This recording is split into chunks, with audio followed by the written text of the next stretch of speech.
Le secret sont connus sous de nombreux noms. Des rapports ayant filtré ont révélé qu'ils se réunissent partout dans le monde, à l'abri des regards, pour discuter de leur programme. Ensuite, avec la précision d'une montre suisse, leurs plans commencent à apparaître dans les secteurs médiatiques, financiers, commerciaux et militaires. Bien entendu, toutes les personnes impliquées dans ces groupes ne prennent pas part aux décisions. Il existe une hiérarchie en termes de savoir et d'implication. L'œil omniscient est l'un des principaux symboles de cette élite dirigeante. Il figure sur le billet de $1, sur les emblèmes du système de surveillance de masse américain appelé « Connaissance complète de l'information » et de l'agence de renseignement britannique MI5, et surplombe même la Cour suprême de l'État d'Israël, conçue et financée intégralement par les Rothschild. Je pense qu'ils ont repris l'image majestueuse de la pyramide de Khéops et de son légendaire sommet métallique afin d'en pervertir le sens.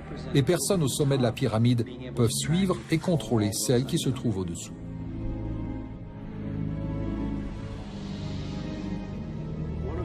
Certains ont utilisé ces informations de façon malhonnête afin de promouvoir l'antisémitisme.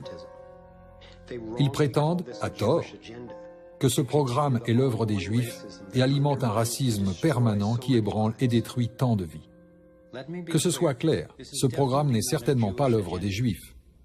Des recherches ont montré que les dirigeants des banques centrales ont financé les deux camps lors de la Seconde Guerre mondiale, et même certaines entreprises complices d'Hitler dans les atrocités commises envers les Juifs. Étant donné que ces personnes disposent de plus d'argent que leur famille n'en aurait besoin pendant des générations, et étant donné qu'ils détiennent le pouvoir de créer de l'argent, je ne pense pas que la richesse soit leur objectif final. Une fois que vous possédez tous les biens matériels dont vous pourriez rêver dans la vie, que reste-t-il d'excitant? Pour la majeure partie des gens, la réponse est le pouvoir mondial. Ils sont devenus une élite intellectuelle. Ils ont commencé à penser qu'ils avaient un meilleur plan que celui de n'importe qui d'autre. Ils ont dans l'idée que la liberté est dangereuse. Si vous donnez la liberté aux gens, que vont-ils en faire? Ils ne vont probablement pas l'utiliser de façon raisonnable comme on pourrait le penser. Nous sommes plus intelligents qu'eux et pour leur propre bien, nous devons les diriger.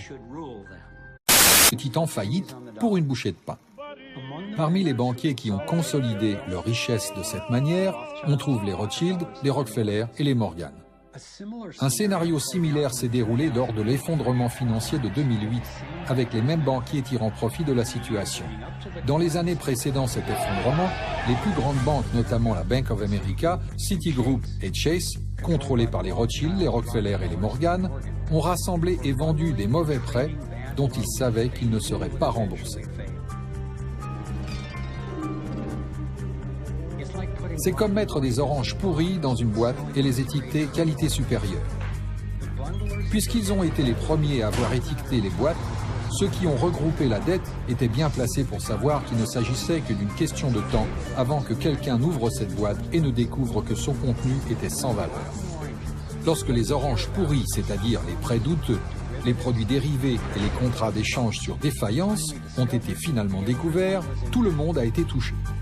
Les gens ont perdu leur maison, leur emploi, leur entreprise et leur retraite. Entre-temps, les plus grosses banques, à l'origine du problème, se sont renflouées. Pourquoi? C'est Shlomo qui téléphone à David en lui disant « Écoute, j'ai une affaire formidable à te proposer, j'ai un camion de pantalons, les pantalons valent $1. Tu les veux? Formidable. » David prend les pantalons, téléphone à Jonathan, et lui dit « Écoute, j'ai une affaire formidable pour toi, un camion de pantalons, $2. Tu les veux? Formidable. » Jonathan téléphone à Shaul, qui lui propose $3, et l'histoire continue.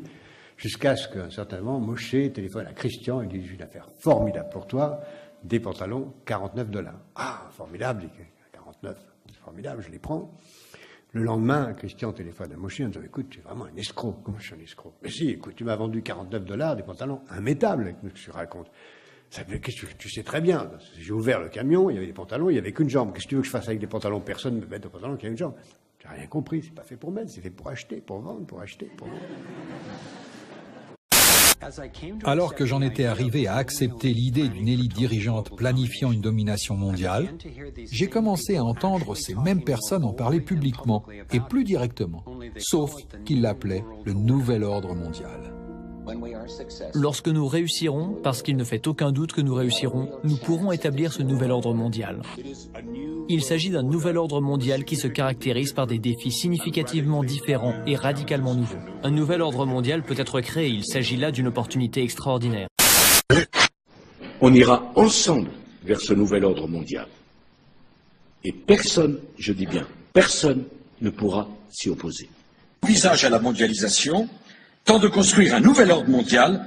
Alors jamais la nécessité d'un nouvel ordre international n'a paru aussi nécessaire. Et la transformation de l'Europe autour d'une vision partagée est la condition d'un nouvel ordre mondial plus stable, apaisant les rivalités des puissances. Le nouvel ordre mondial se tient d'ici aux Nations Unies. C'est un gouvernement mondial. Ein Volk, ein Reich, ein Führer. Soit un peuple, une patrie, un chef. C'est par ces mots que Rudolf Hess a annoncé Adolf Hitler. C'est le rêve d'Hitler devenu réalité. C'est un cauchemar. C'est la pierre tombale de la souveraineté des nations.